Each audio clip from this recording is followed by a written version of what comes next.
जनाब, अली इमरान का किरदार बहुत ज़बरदस्त किरदार है। मैं नहीं समझता कि जासूसी अदब में इससे अच्छा किरदार कोई मौजूद होगा, और इब्न सफ़ी से अच्छा राइटर भी कुछ नहीं है। इब्न सफ़ी ने 2 किरदार जासूसी अदब में तख्लीक़ किए थे, एक अली इमरान और एक कर्नल फरीदी। आजकल लॉकडाउन है तो मैं आपको अच्छे अच्छे नावल्स भी दे रहा हूँ।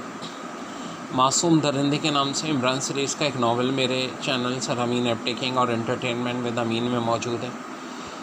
ज़्यादातर अमीन एजुकेशन में मौजूद है, और अब ये सर अमीन एप्टेकिंग और अमीन एंटरटेनमेंट में मौजूद होगा। ज़्यादातर नावल ऐसे एंटरटेनमेंट के चैनल में आया करेंगे, लेकिन अभी चूँकि उसके सब्सक्राइबर कम है, इसलिए ये भी अमीन एजुकेशन और सर अमीन एप्टेकिंग पे भी ये नावल डाल देता हूँ। तो मेरे प्यारे बच्चों और दोस्तों, बहुत ज़बरदस्त किरदार है अली इमरान का। सिगरेट सर्विस का चीफ़ है, लेकिन दुनिया के सामने बहुत मासूम सा बेवकूफ़ सा बना रहता है। उसका एक हफ्शी मुलाजिम जोसेफ भी है और एक नौकर सुलेमान भी है। अली इमरान की अपने बाप सर रहमान से नहीं बनती, जो इंटेलिजेंस ब्यूरो की चीफ़ है, लेकिन वो भी नहीं जानते कि अली इमरान उनसे ज़्यादा बड़े हैमिदार यानी सिगरेट सर्विस का चीफ़ है, क्योंकि सिगरेट सर्विस के चीफ़ को सब लोग X2 के नाम से जानते हैं, और X2 कौन है किसी को नहीं पता। अब हम आते हैं मौजूदा कहानी की तरफ। तस्वीर की मौत। जज़ीरा मुबारक के मशरक़ी साहिल पर वो बड़ी किश्ती कहीं दिन से नज़र अंदाज थी, एक मामूली सी किश्ती।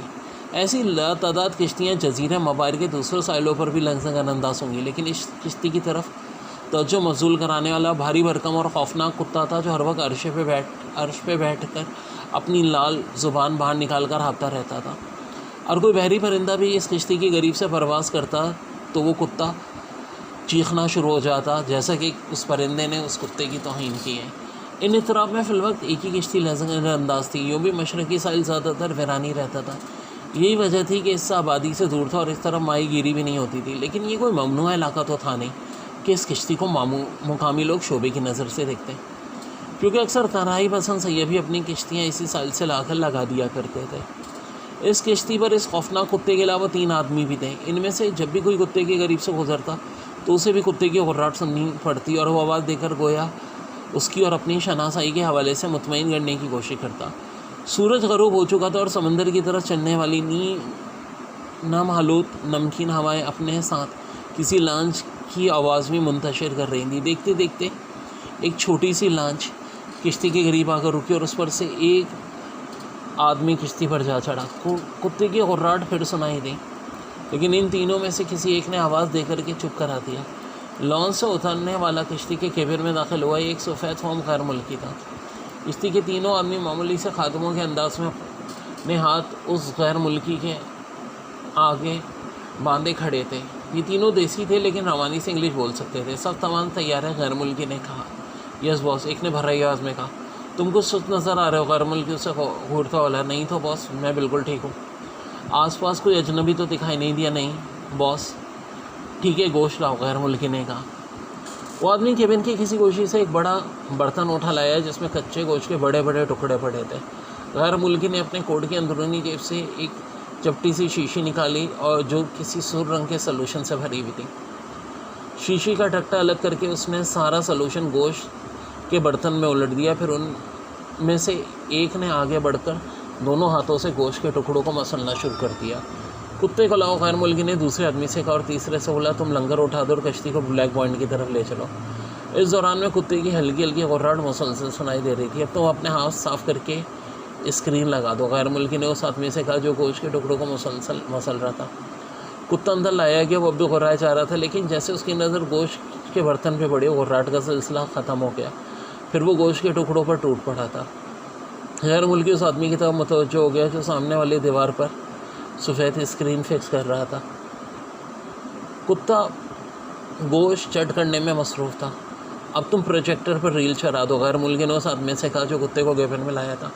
इतने में किश्ती भी हरकत में आई। वो साहिल छोड़ चुकी थी और अब इसका रुख शुमाल की जानिब हो गया था।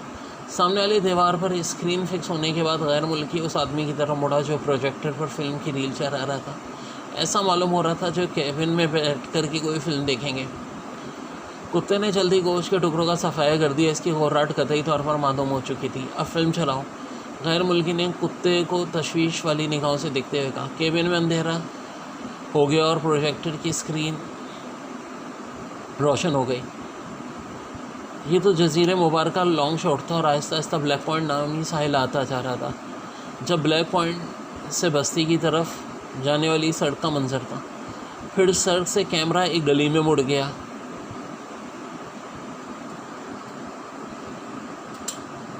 और वो इमारत दूर दूर तक फैली हुई थी। इसके बाद एक बड़ी सी इमारत का क्लोज़अप आया और 1 मिनट तक स्क्रीन पे चलता रहा। फिर एक आदमी की गैर मुतहर्रिक तस्वीर का क्लोज़अप इतनी देर तक नज़र आता रहा। इसके बाद फ़िल्म ख़त्म हो गई।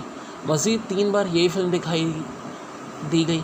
फिर केबिन में रोशनी होते ही कुत्ता भी ब्लैक पॉइंट किश्ती भी ब्लैक पॉइंट साल से चला गई। कुत्ता बिल्कुल खामोश था। इस दौरान हल्की सी भी घुर्राहट नहीं सुनाई दी थी। ब्लैक पॉइंट का ये हिस्सा जहाँ कश्ती लंगर हुई थी बिल्कुल तारीख था और आसपास कोई दूसरी किश्ती भी नहीं थी। गैर मुल्की ने कुत्ते का पट्टा पकड़कर उठाया। वो खामोशी से उड़ गया। ऐसा मालूम होता था जैसे कभी किसी पर गुर्राया ही ना हो। पट्टा पकड़ते ही वो अर्श पर लाया और गो कहकर पट्टा छोड़ दिया। कुत्ते ने किश्ती से खुशकी पे छलांग लगे और अंधेरे में दौड़ता चला गया।